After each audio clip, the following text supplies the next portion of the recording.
Greetings, friends, and welcome to Captain Samuel's Vanilla Ice Cream with Rainbow Sprinkles. Quick shout out to Jeff from Jeff's Cave of Cool Books. I heard about this book from him. It's Urshurak, first published in 1979. It was a joint project between author Jerry Nichols and the Brothers Hildebrandt.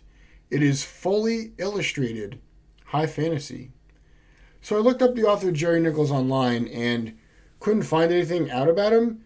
The back of the book says he was a friend of the Brothers Hildebrandt from Detroit, and as far as I can tell, he never wrote anything else. Now, the Brothers Hildebrandt, they are famous artists. In fact, they did the original Star Wars poster. Urshurak was intended to be an animated film, and there was a lot of work done to get ready for that. Illustrated trading cards were sold, a novel was written, music was composed, and storyboards were created, but the film never came to be. I looked for all these items online, but all I could find are the trading cards and the book. And I also just want to say I might get a few of those trading cards to use as bookmarks because they're pretty sweet. So what is the book about? Well, what carries this book is the artwork. It has multiple full-color prints and a ton of black and white drawings.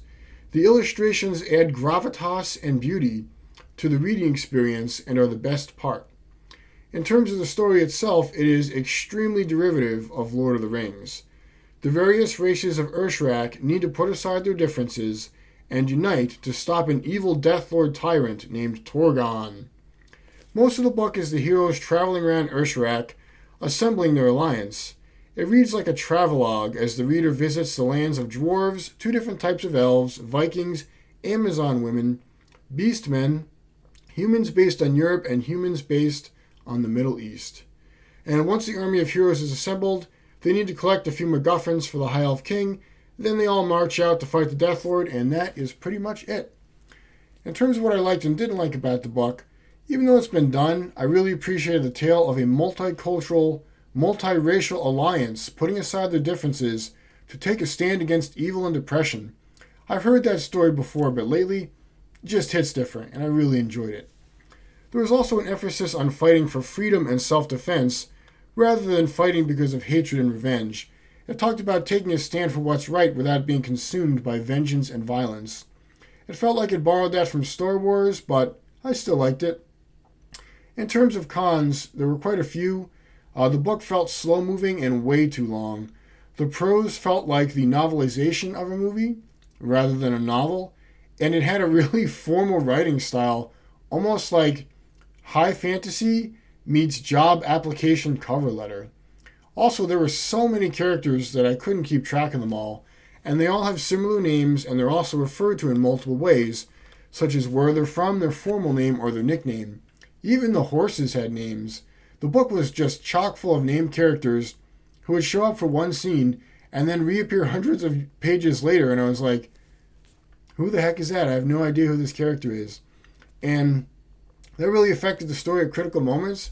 For example, when the big traitor was revealed, it didn't really mean anything to me because I had no idea who this guy was.